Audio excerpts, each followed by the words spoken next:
All right. Coming in here live, guys.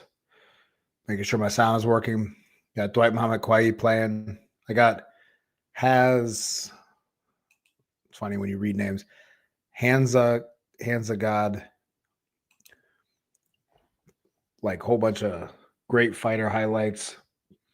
Great fighters throughout the history of boxing playing in the background.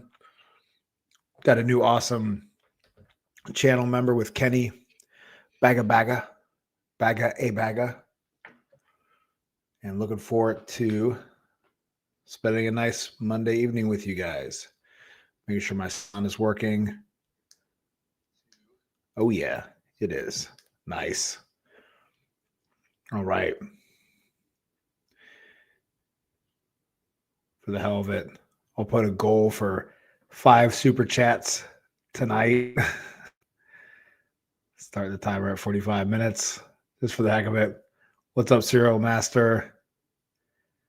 Messing around with this.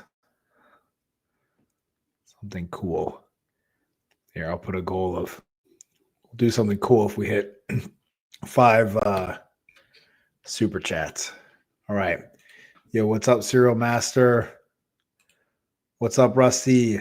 I fell asleep last year. Well, hey, I guess what you're saying, I'm too boring. So let me try to spice it up.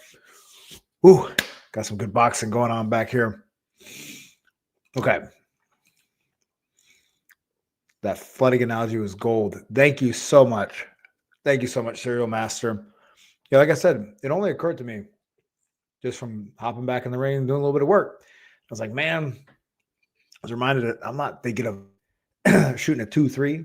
I'm looking to fill up all those gaps. And yeah, I really appreciate it. Thank you so much. It's funny how, you don't know how stuff will hit, right? Just like a musician when you're playing, you don't know how the crowd is going to enjoy it until you actually throw it out there. So super fun. You're good. Just super busy. I understand, brother. Yeah, again, like I said, we got awesome Dwight Muhammad here working. I got other highlights coming up here. Made a whole playlist of Hands of God, who does a great job of putting excellent highlights together of great fighters. So it's great to see Dwight doing his work. I actually have a signed pair of boxing gloves from Dwight Muhammad Kwai. Jeff, what is up, Jeff? Love the channel, coach. I have been boxing for years and have been suffering from allergies and asthma. Have you ever dealt with a fighter who had a similar problem? Yeah, I mean, definitely, man. I got like one boxer that comes to mind right now that has not asthma, but allergies. With the asthma, of course, as you get in better shape or continue to challenge your conditioning, that can be improved. But then the challenge is then if you have allergies, then that can be a problem too, or exacerbate it. I mean, besides like steroid shots for allergies, I look at Jersey Joe Walcott's ring footwork here, working his defense. But besides that, like, let me know more about your specific challenges, because there definitely are a lot of guys and gals that compete with asthma and as well as allergies. So if you don't mind, man, give me some more context. I definitely have, though, and it's not, I mean, it's something that you should, excuse me, more likely should be able to work through, but I'm not going to tell you what you can and can't do because I don't know your exact situation. But if you want to share some more, that'd be great. Boom. All right. Coach, you swole as F. Is that just your build or their method to doing it correctly for boxing? You're swole as F. Huh. Well, boxing definitely does help make you more swole as F. It definitely does. For instance, example, we used an example before, but I'm using it again here. My wife, who fought she fought like 16 kickboxing and Muay Thai fights, 4 MMA fights, and then she retired. Then she met me and she fought 2 boxing fights. Before she met me, she did powerlifting for a period of time as a competitor. And for instance, her shoulders were never as defined and swole as F as they were until she started boxing. So it can definitely help you do that. But I also spent some time weightlifting. When I stopped boxing, I got up to 220 pounds.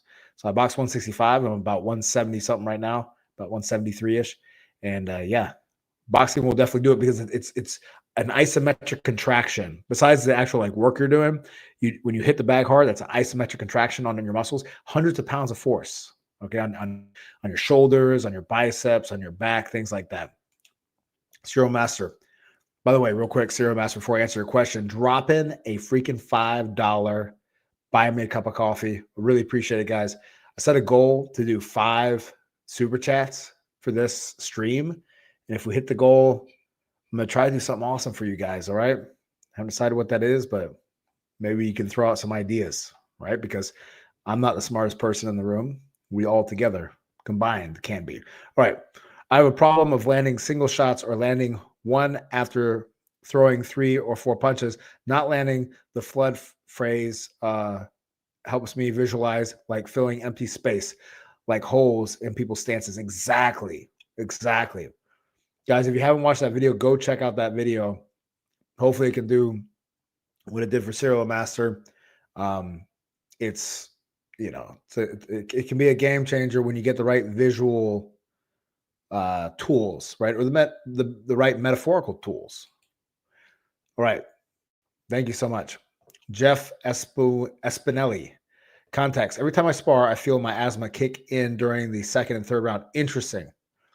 All right. So, man, again, I'm not going to say I want more context, but I want to know how much experience you have. I'm going to say it's probably impossibly that you're not breathing enough in the first round. So then by the time you get to the second and third, then you have an oxygen debt, and that debt then catches up with you and triggers a little bit of some of these symptoms. Might not be correct on that one, but I might be. So consider that. Make a focus of deep breathing during the round and during dead times in the round.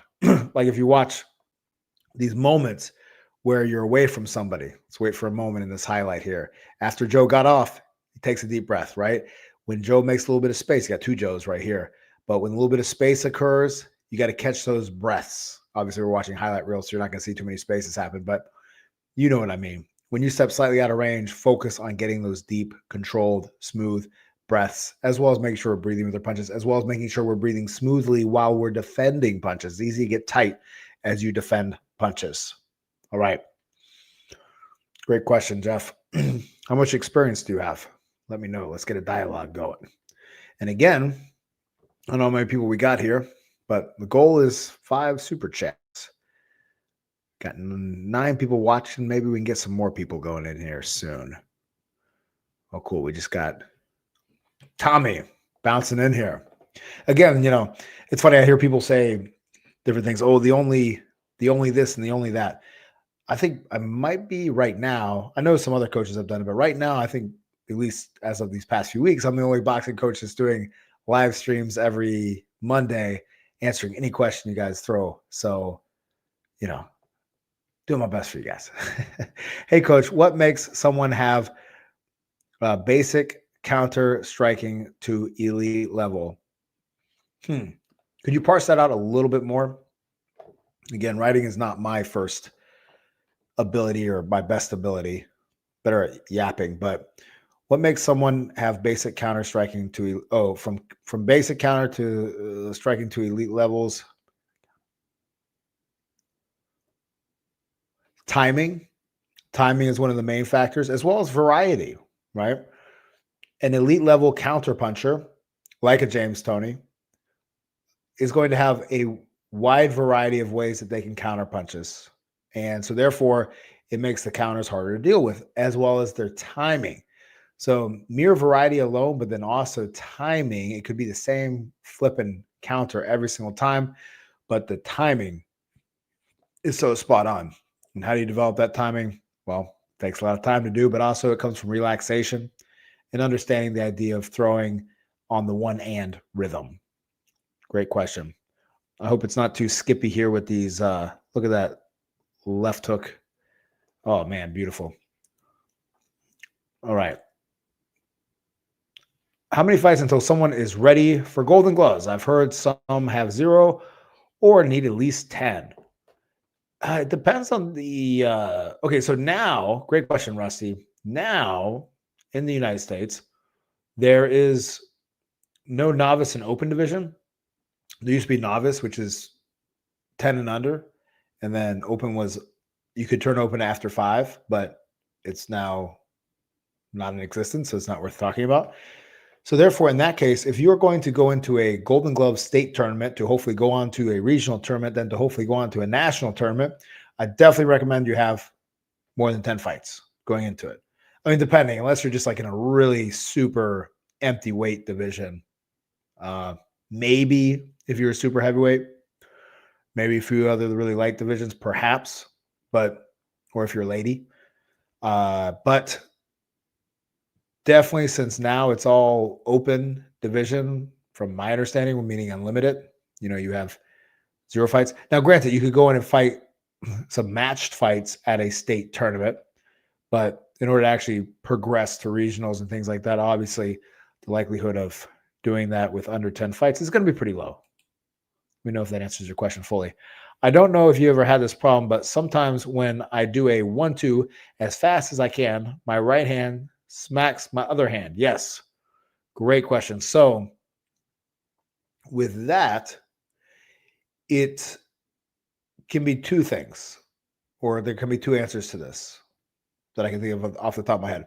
The first one is that to let your right hand travel over your left hand. Okay, so that's one thing. Second thing is you might not be rotating enough or quickly enough with the right hand and kind of just leading with the arm too much, and therefore they're running into each other. So let me know if that makes sense, because obviously if I'm rotating, then that clears the path a little bit, or you can shoot the right hand slightly over the jab, and that can help clear the path as well. That is a great nuanced question, Serial Master. Man, love it. And thank you so much for that $5 super chat earlier buying me a cup of coffee. I need coffee. I drink a lot of coffee. Caffeine is, one of my favorite things in the world. All right. Caffeine and boxing. All right. Second question. Sorry. How many trainers? No, dude, please shoot all the questions. That's why I'm here, man. I'm here to do this thing. All right. How many trainers / gyms should someone relatively new to boxing try out? Should they keep switching gyms / trainers until they get a good feel, or should they stay with one? Dude, that's a hard question, man. I love it, Jeff. I love it. So above everything else, this is my most honest, straight to the point opinion. You have to be with people that you think you can trust. And you've been boxing for 5 years, so you have an idea of boxing and everything else. But that's number one, man. People that are actually like, they have your best interests in heart, and they're, they actually care about you as a human being. That's number one. And then second to that is boxing ability or teaching ability, coaching ability. And then you can put other factors into that as well, connections and things like that that do come into play of importance. But you can, like, conversely hook up with a gym, a coach, whatever, who has a lot of connections, but they don't really care that much about you at all. And it's going to be a really bad time, regardless of how good you are, oftentimes, as opposed to the opposite. You get with somebody, like you look at the Petronelli brothers. I'm not sure how much connection they had starting out. Maybe they did. I honestly don't know a lot about their backstory, but they built Hagler from scratch, and really took care of him, and he stuck with them forever. And that's definitely a better situation, and there's loyalty there, right? So how many is not really a relevant thing, because I have good fighters that are good people switch quite a few times, because let's face it, good is not that common, right? People that care about other people are not that common. People that care about people that also have knowledge are not that common. So there's not a number on it I'm going to give you, but yeah, I hope that helps a little bit. Okay. Yes, love from UK, dude. Appreciate you. All right. Been boxing for about 5 years. Yep. Okay. Sadly, I suffer from seasonal allergies. Yeah, that sucks, dude. Steroid shots. I got the that pro fighter girl I work with, Melody Popovic, she has allergies. She's getting a steroid shot tomorrow. So something I'm definitely familiar with at a current level. Hey, coach, when I rear catch, I feel like it obscures my vision a bit. Any tips on how to fix that? Any nuance of the rear catch you want to share? Yes. So there are quite a few nuances of the rear catch, but when you're rear catching with 16-ounce gloves, it's going to be a wider surface area, so it is going to obscure your vision even more. All right. The upside of bigger gloves is they cover more area, so it can be easier to defend, right? But the problem with that is that it can also obscure your vision. Now that as opposed to what, though, right? Because that's what we always got to think about. So catching as opposed to what? Obviously, hands down is the most vision you can have, and slipping punches with your hands down is the most vision you can have. But then there's also other trade-offs with that as well. The idea of looking slightly over the glove, right? So here, boom, right about there. That's going to be about the best. But people will shoot high for you and shoot for your eyes. So sometimes you have to get it up that high. But standard, if someone's really laser targeted for your jaw, Carmen Basilio here against Sheree Robinson shoulder roll, right? Here, like that, because they're shooting for the soft tissues. And then here if we have to, but don't always just go here automatically. Try to be about here for that pinpoint accuracy of defense. Let me know if that helps answer your question a little bit. And then again, flip it. Don't always leave it there. Flip it back, flip it back. Know where the openings are with that. That's a great question. Man, it's a light night tonight. On the live. At least we got 12 people watching right now. Great Carmen Basilio right here, the Onion Farmer. There's a good documentary called Carmen versus the Mob about Carmen Basilio's boxing career, where he succeeded in spite of the mafia not being on his side. Good fighter. Oh, here we go. Boom, boom. Oh my gosh, I'm just like sitting here twiddling my thumbs. For the record, I've never met you in person, but like all of us here, I consider you my coach. Thank you, man, Jeff. I really appreciate that, my friend. And that's, dude, for real, man. People like yourself and like everyone else on here, man, you really make stuff like this worth it. That's why I'm doing a live again. It's like my third Monday in a row doing it. And just because, I love the interaction, I love helping. I had a freaking boxing coach in my house, my dad. So I had that benefit of, would watch all these fights that we're watching right here, the whole things, and have conversations just like this. And so it's my way to pay it for it. So I really appreciate you, my friend. Thank you for hopping in here and being a part of this community. All right. Not specifically boxing, but did you see Tom Aspinall? I saw the picture. Get double-eyed poked. I've seen so many martial arts fans blame Tom for quitting and not toughing it out. I thought it was insane. What do you think? Yeah. No, I mean, the picture I saw was insane. And eye gouges like that are no joke. And I would love for all those people to get a finger shoved in their eye that far and see what you do then, right? Mr. Tough Guy, right? Because, it's one thing to quit from what you signed up for in the sport, right? Which is getting hit, that's understandable too. Someone gets beat so badly that, that might have to happen, but ideally it's the corner that does it, but that's not something he signed up for. So it's just like when Tyson bit off Holyfield's both of his ears, part of both of his ears, it's ridiculous. It's completely ridiculous. And apparently that guy fouls a lot. One of my team members was telling me, who's an MMA fighter, and screw that guy that did that. All right. Salute, coach. What's up? Musa. Hey, coach.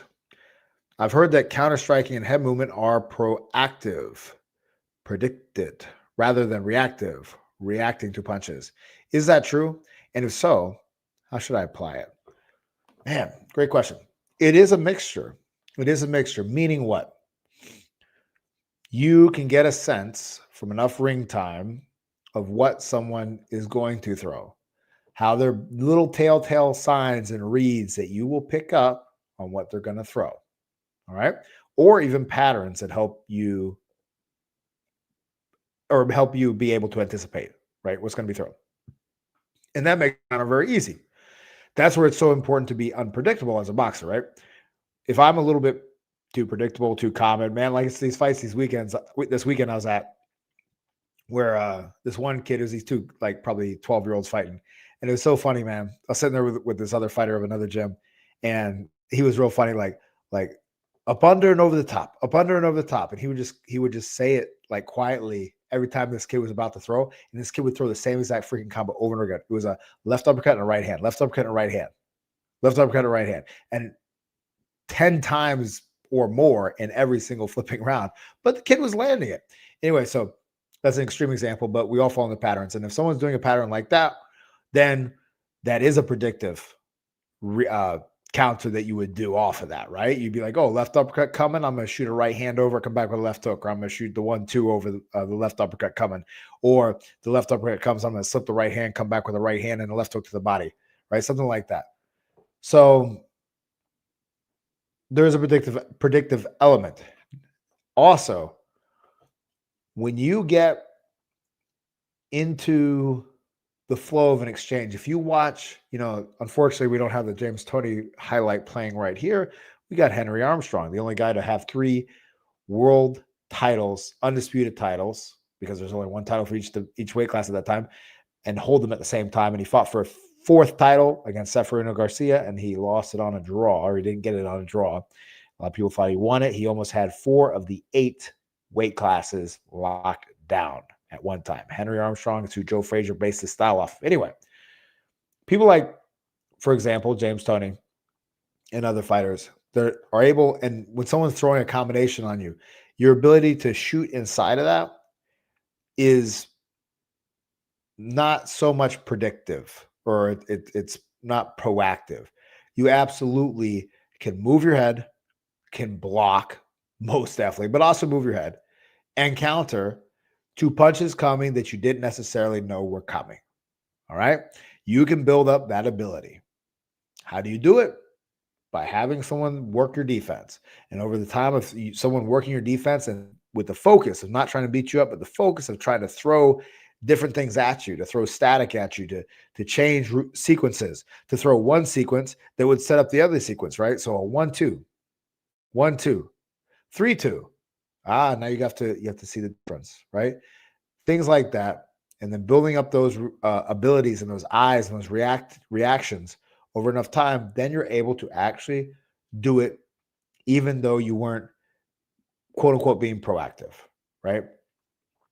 And where you're actually reacting to punches. As more of a beginner, though, it is more reactive, it is more proactive. You're kind of guessing what's coming, but as you get the timing sharper and everything else, you can see the things, and you're able to make those really subconscious decisions that don't take any conscious thought, that take too long. And you just literally react in that moment with the perfect combination or counter. All right, Coach, I really appreciate the videos you did debunking the overglorifying of the Soviet style. Thank you. I always looked at Eastern European fighters as having really good fundamentals. Yeah. Well, and again, that's the thing too, is like we could go into a discussion about like what is really good fundamentals, right? Is it like, what is a fundamental? Boxing is an art form. So the fundamentals can be subjective. Hit and don't be hit is the biggest fundamental of boxing. And no matter how you accomplish that is a fundamental, right? Moving, jabbing is definitely a European thing. And it's a very strong foundational thing, but it's only a part of the foundation. So just like when you build anything, if we don't do the entire foundation, at least how it translates to the pinnacle of the sport, which is professional boxing, then we're going to be in trouble, or we're going to have some challenges, right? You can still be successful, but that's where you see guys have some holes if they don't expand upon that foundation or fully flesh it out. You see that even occur a ton in America, where people have to famously make the transition from amateurs to pros, from amateur throwing to front throwing, which means what? To throw more cleanly and more effectively, to hit with the knuckles more versus kind of pawing punches that are over focused on speed and non-specific pinpoint accuracy combinations and counters and everything else, and controlling of pace, et cetera, et cetera. And fundamental things like keeping your chin down. As an amateur, like I mentioned, you could get away with fighting a 3-round amateur fight with keeping your chin up in the air. Like, you might not, but you can. Against a pro or with 8 rounds, 10 rounds, and 12 rounds, that becomes way harder because now there's a whole lot more time that guy has to get to you to catch you with that chin up. All right. And a lot of amateurs experience with high pace due to that, especially the back and forth footwork. If that was the case, Manny Pacquiao and Salvador Sanchez would be so. Yes, dude. Yeah, sorry for not reading your whole thing, but yeah, exactly. Yeah, were Manny Pacquiao and Salvador Sanchez, were they Soviet style? And again, my famous thing was Muhammad Ali Soviet style. No. Love it, brother. Thank you. Things we can learn from your book and your pops. I feel like there was something before that. Oh, salute. Oh, I guess thanks on that. Well, thank you, my man. Appreciate you. Hello. I'm a tall southpaw, 6 foot, 140. Wow. Fast, but not too much punch power. You sound like you're Tommy Hearns in a sense. I managed, because Tommy, when he was an amateur, he didn't have a big punch. I managed range well, but I find myself backing up too much and not taking enough angles. How should I fix that? Yeah. I mean, it's nothing special in terms of how to fix it, but a few different training methods you can use one is have someone hold, whether it's a pad or mitts or a soft medicine ball, and walk at you, and you throw and step off at an angle, right? Of course, shadow boxing, merely taking no more than 2 steps straight back and then cutting off to the side, or throwing and stepping off to the side, jabbing off to your lead side, because your southpaw, so jabbing off to your right side, and using that as your tool to go around. You see that a little bit with Hagler here, jabbing off to his lead side there. And of course, he was a good switch stance fighter. But simply doing that, and then also with your bag work, right? Punching the bag, getting it going back, swinging away from you. Punch it while it's swinging away, not while it's coming at you. So you therefore make it swing more. You perpetuate the swing. And as it swings back at you, you circle around it with punches, the jab, etc. Let me know if that helps. By the way, again, guys, drop some super thanks if you don't mind. Got a goal to hit 5. If we can hit 5 of these tonight, I'm going to try to do something special for everyone. Let's see here. Boom, boom, boom, boom, boom. All right. Yes. Thank you, Musa. Thank you so much for the question. How do you avoid focusing too hard in one spot when sparring? I know you're supposed to gaze at your opponent, not focus on a particular thing. Sometimes hook will land and I start looking at that. Yes. And that is exactly what they want you to do, right? Serial Master, they want you to look at their left hand, let's say, with that hook and catch you with it. You have to fight the urge. And again, though, this goes back to getting that practice time in. I was fortunate enough to have my dad, like when we were up here in the States and when we went down to Mexico for a couple of years, where he would put on gloves and I put a mouthpiece in and he'd throw punches at me, and I would defend punches sometimes with 10-ounce gloves, sometimes with no gloves, sometimes with 16-ounce gloves, to develop and refine and perfect my defense so that I could, if he hit me with a left hook and I started looking at the left hook, then he would set me up with something that would make me pay for looking at that left hook. Therefore, we develop the eyes. But again, it's being done with someone that's taking care of you, right? It's going to push you right to that level where they're not trying to beat the hell out of you and they're trying to lovingly exploit your holes so that therefore you can fill them. Visualization too. I've talked a lot about it, Serial Master, All right. I love the video about cutting the ring. Should there be specific footwork drills for certain styles? I would love for you to expand on that if you can.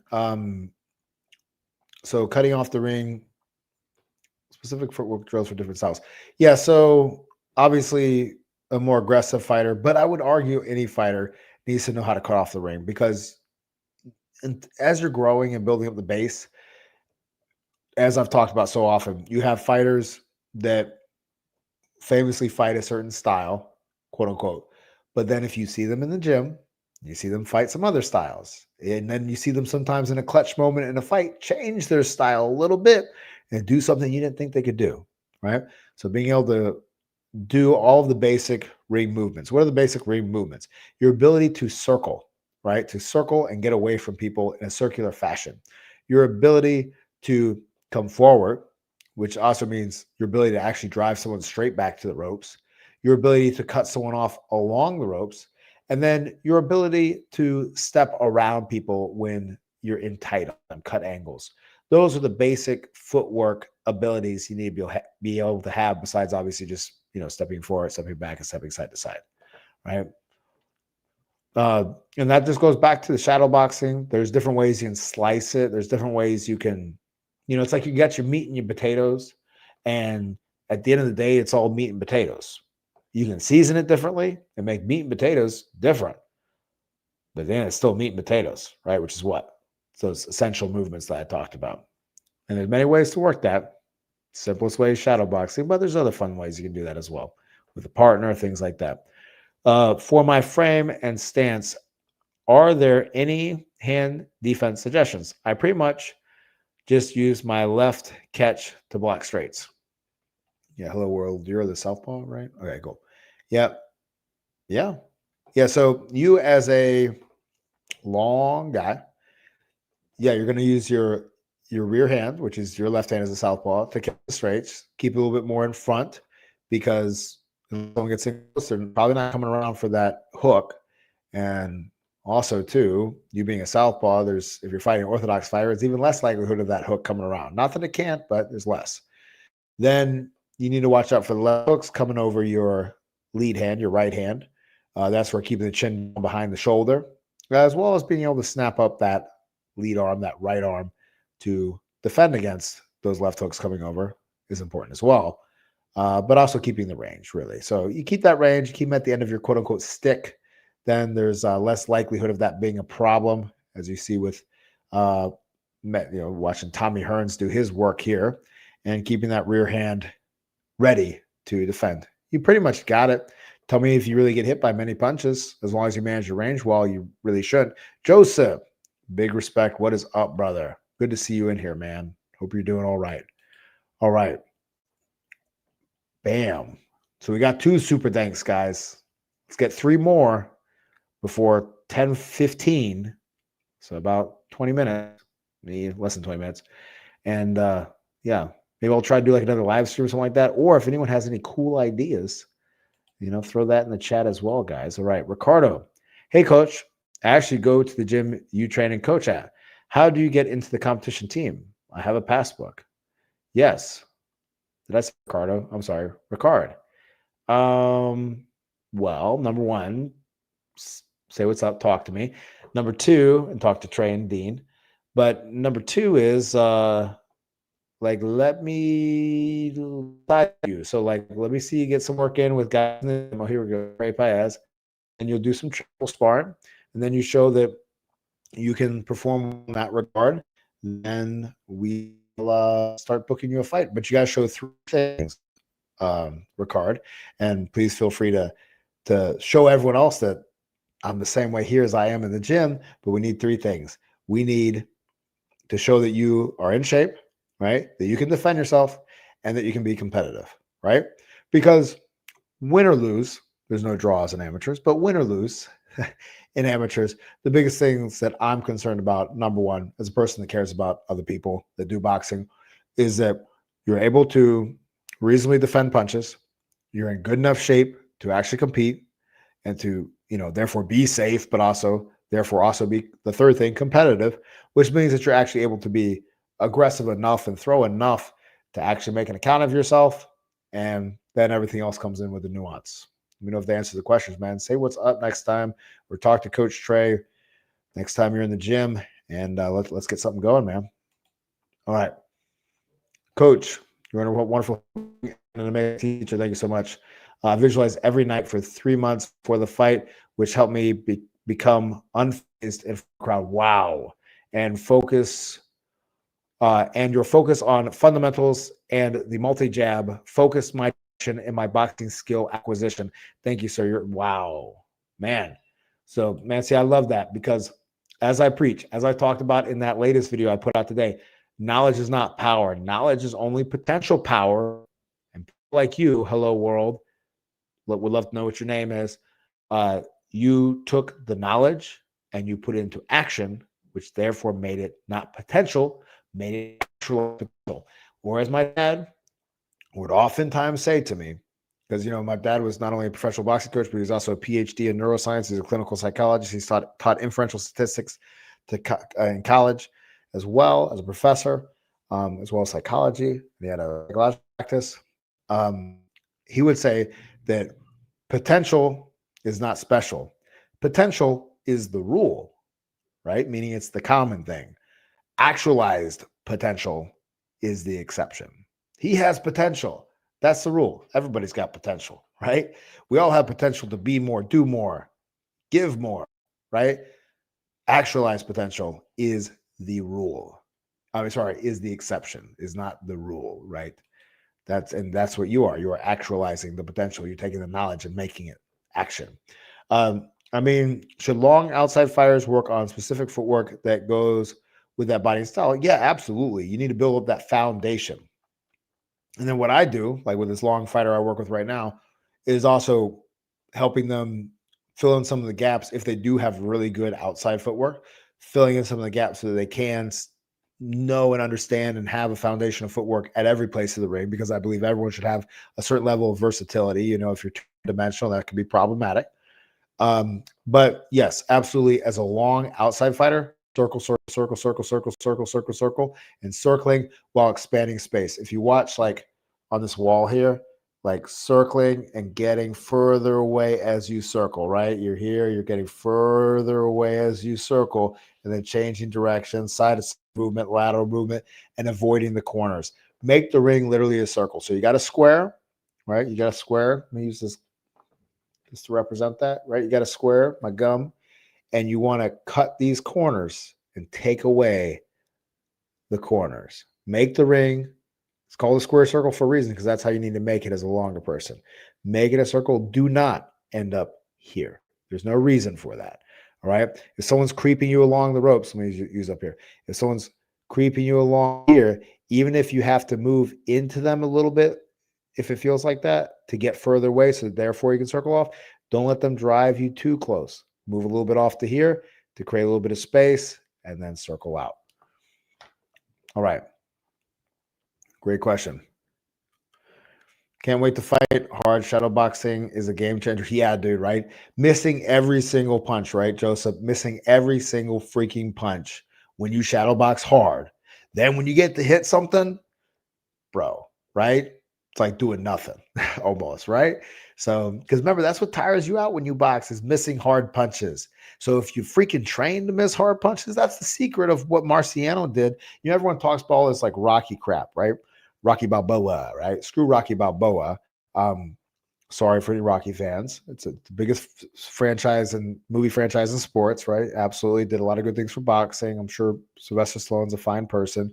And it's fine if you like the movies, but screw that stuff. It gets you in that montage mindset of like, oh, I'm a fighter. I need to run hills. I need to do this. I need to lift up logs and all this other stuff. And yeah, and like everything is great, right? Like within reason. Doing more exercise stuff makes you more conditioned. But doing like what you've done, Joseph, throwing hard freaking punches, missing hard freaking punches, that is the most tiring thing you can do in a boxing context. And so therefore, if you're used to that, holy crap, when you get to land some punches, it's not only going to be more powerful, you're not going to be not only more poised to come back and hit them with the next shot, but also you're going to be in the best condition to do it, right? Hey, coach, I just got into boxing, so I'm a newbie, but I've played basketball my whole life. Well, I love that. I love the footwork that comes with basketball. I'm 5'8", so most people are taller than me. How do I land hooks? I hope you're asking about the lead hook. I don't want you trying to focus on landing the rear hook unless it's for the body. Okay. Not that there's not ever a time and place to do it, but if you're newer, you can get 2 hook happy. With my number system that we do, 1, 2, 3, 4, 5, 6, 6 is the rear hook. All right. So I hope you're asking about the lead hook. The lead hook, that you need to step in with it sometimes, but don't just go jumping with a goddamn lead hook. Use your jab, hard jab, double jab, multi jabs, like I talk about in the multi jab strategy. Check that out because it applies to you. And then step in with a lead hook and you'll catch people. I was actually working on that with a short fighter and a tall fighter. It works both ways. Sugar Ray Robinson did it. Joe Frazier did it. It's a great thing. Meldrick Taylor, great combination puncher. Your videos are like the best. Thank you, man. I really appreciate it. I really do. It takes one to know one, right? It's like the quote from the Bible: "Don't cast pearls in front of swine." Right? I've been saying that to a couple of my staff and team members. Right? That idea of you throw good stuff in front of swine, they won't appreciate it. Right? I'm sure you guys have experienced that, right? You're giving some type of really thoughtful advice, right? Or you've really done something that is worthy of something and you put it in front of somebody, and if they're not someone that's worthy of receiving it, they're going to be like, yeah, this is garbage, screw this. And so, they're not worthy. Anyway, you're worthy. I appreciate you, my man. All right. Any advice on boxing bigger and tall fighters? This one guy in my gym doesn't throw a lot of punches, but has a good lead hand where I have trouble and can't set up combos. Yeah, dude, a lead hand is a son of a gun to deal with, right? Now we got to think about how we can nullify that lead hand. One way, depending what he does with it, right? Does he like kind of post you with it and control you with it? If so, then that comes a play of us learning how to address the lead hand with either brushing it, literally punching the arm, the bicep, the elbow, almost arm barring it in an interesting fashion is another thing we can do, right? Like this to make the elbow joint extend out or hyperextend, as well as a few other tactics. But I want to know if he posts it out there because that makes it extra difficult. Oh yeah, the last thing I was going to say is that getting really good at that rear hand, being able to catch and block. The better. When I was, I remember when I came up from Mexico for about a month, and I was training with some guys in the basement of the YMCA, and there were a couple of guys that were, they're pretty good, pretty fast. There's one guy that was kind of like a bigger version of Roy Jones, and I mean, don't get me wrong, wasn't anywhere as good as Roy Jones, but he, he tried to box like Roy. And we did a drill where I would jab in on people, like double, triple, quadruple jab, and they would try to catch me with anything they could while I jabbed in, whether it was a left hook, a jab, an uppercut, and working that rear hand to defend everything that's defendable, rear hand, which is everything minus maybe like a really big right hook if you're orthodox, or a right hand shot to the body while you're jabbing.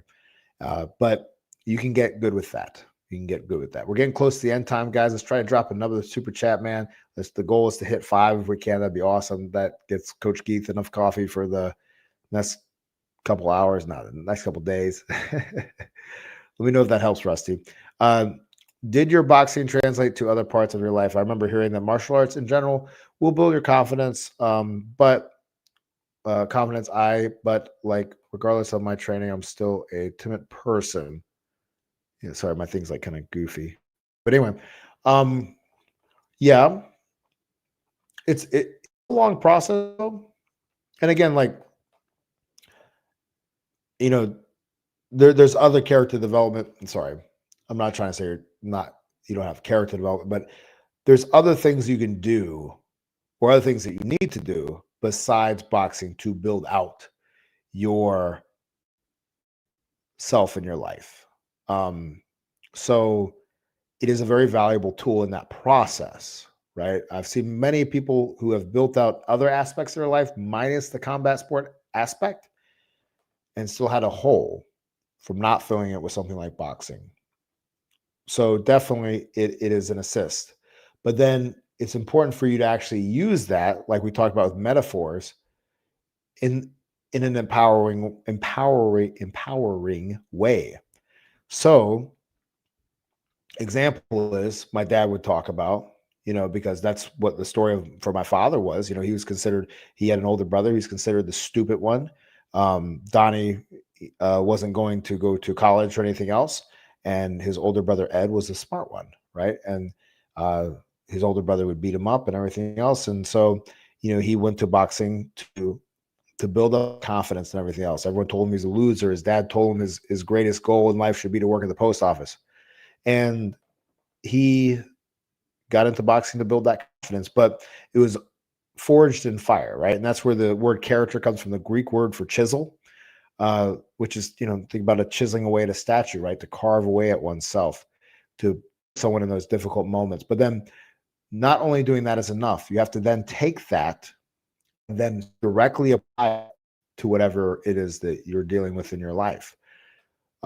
Contrast it with boxing, for instance. So, example, if I'm feeling nervous about something or anxious about something, well, let's take it to the extreme.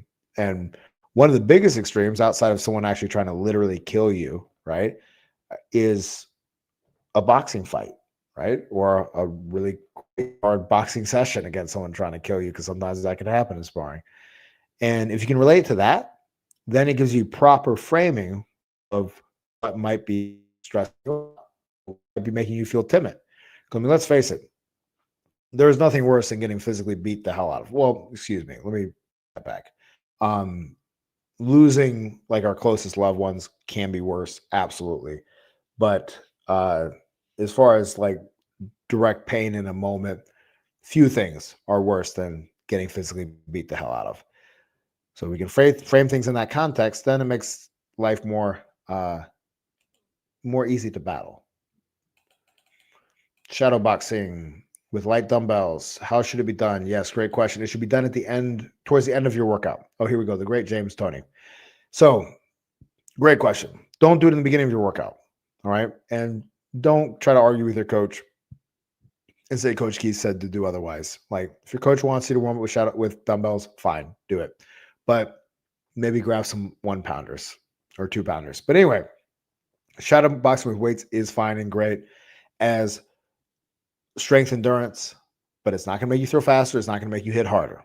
All right. But it is good for strength endurance. So therefore, let's do it at the end of a workout or towards the end of a workout, not when we're trying to prime ourselves to do what? To be loose with our punches, to be, snappy. It's not going to help you do that. And when you're extending a dumbbell out that's a weight, 5 pounds, 5 times the amount of weight you have in a 16-ounce sparring gloves, then you're going to spend a good amount of that extension decelerating the movement, slowing it down. Don't extend, right? Because when you extend anything with weight on it that you're not leaving, if you're punching and throwing the dumbbell away from you and it's leaving your hand, now, yes, there is no much deceleration happening, right? No more than you would if you threw a punch with no dumbbell, but you get the ability to increase acceleration and that gain in nervous system improvement, neurological wiring, and everything else, along with fiber recruitment. But the problem is at the slowdown process, at the deceleration process of it, or that's where it can be counterproductive, if that makes sense. So it's fine. Do it at the end of a workout. Is there still opening slots for your training? Yeah, still got a couple. I'm thinking about maybe closing those couple extras. So realistically, maybe 2 slots, because I'm getting super busy with a lot of different things, big things coming up, and I also want to make sure I give enough time to the people that I got right now. But yeah, there's still a couple shots, so check that out. Slots, so check that out. Hello world. Sorry if it's too personal a question. What was it like overcoming? Oh, dude, no, it's not personal at all, my friend. I really appreciate the question. What was it like overcoming a horrible chronic illness like Lyme disease? What was your mindset like? Great question. So that process, man, we're running over 45 minutes. We're going to run to probably about 10:30 because, man, you asked such a goddamn good question. Thank you, sir. So remember, I went 5 years undiagnosed, right? I went 5 years not knowing what was wrong with me, right?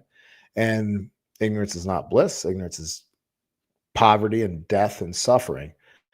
And that's where knowing what you're facing can be very helpful. Yeah. So for that time where I didn't know what the hell was wrong with me, I was losing weight continually. I was like 125 pounds, less, and super fatigued. Both my wrists were all jacked up, carpal tunnel, and joint pain, everything else. No short-term memory. Dropped out of high school, everything else. Man, I thought I was a loser, right? I thought I was a loser, and no confidence and everything else. And that's where, Serial Master, talking about your question, that's where getting into boxing helped forge some of that confidence. But like I mentioned, it wasn't enough. There was other, personal development, philosophical stuff that I had to work on. Um, It did absolutely help as a launching pad.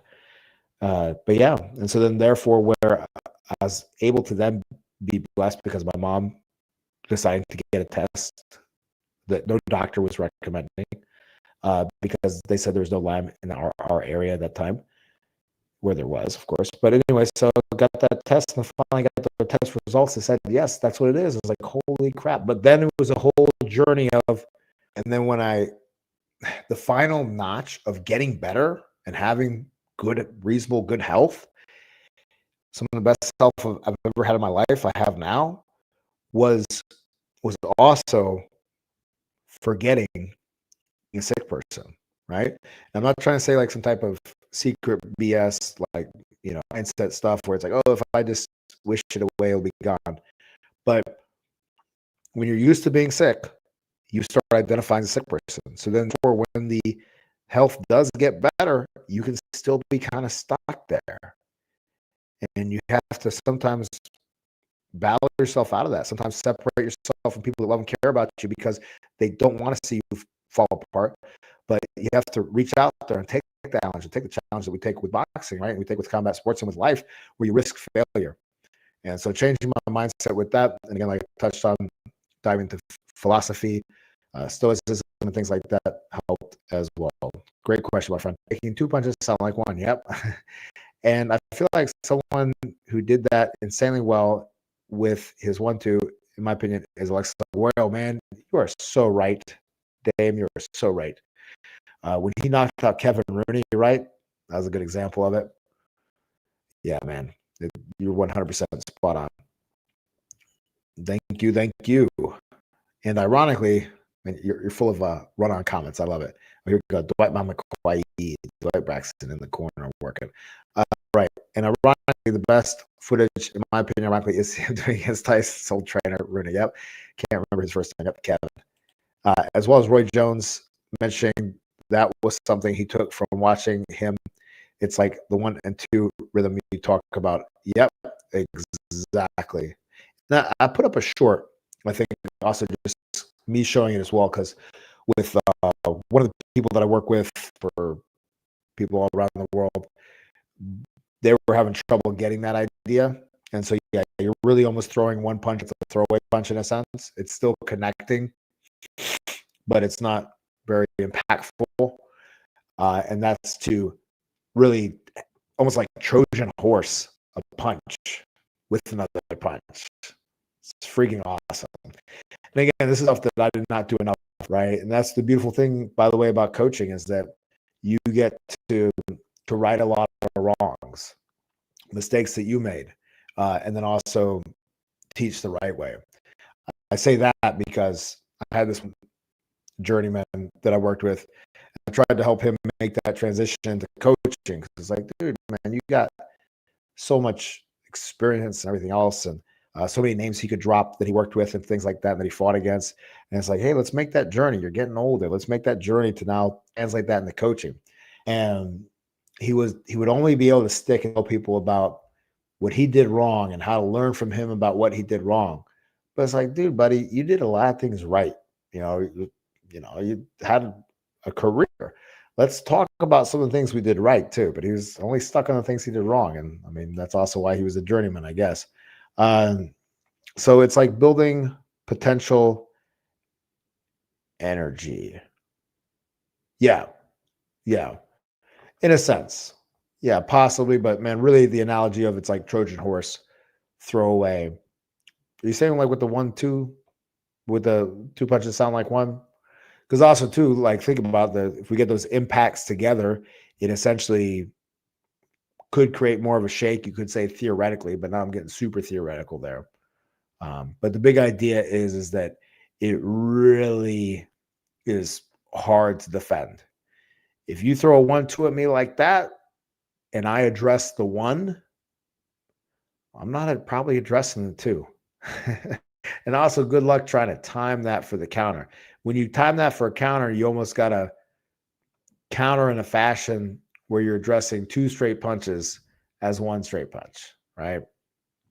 So it's a beautiful thing, right? And if you guys don't watch enough Dwight Mama Kwai, you definitely got to watch. He had no amateur fights, spent 5 years in Rahway State Penitentiary, and fought probably a lot of like just hard sparring sessions, smoker fights in prison, and then came out and, it takes a special type of person to do it, but, turned pro, and I think he lost his first pro fight and then went on to win the title in about, I think, 16 or 17 fights. All right, getting close to the end. Gonna wrap it up here unless we got one more question or one more awesome super chat. Joseph dropped a big bomb there with an awesome super chat buying Coach Keith's cup of coffee, and so did Serial Master. I really appreciate it, guys. Maybe we get one more in here in the last minute or one more question, and we'll wrap it up, guys. I appreciate you spending your time with me.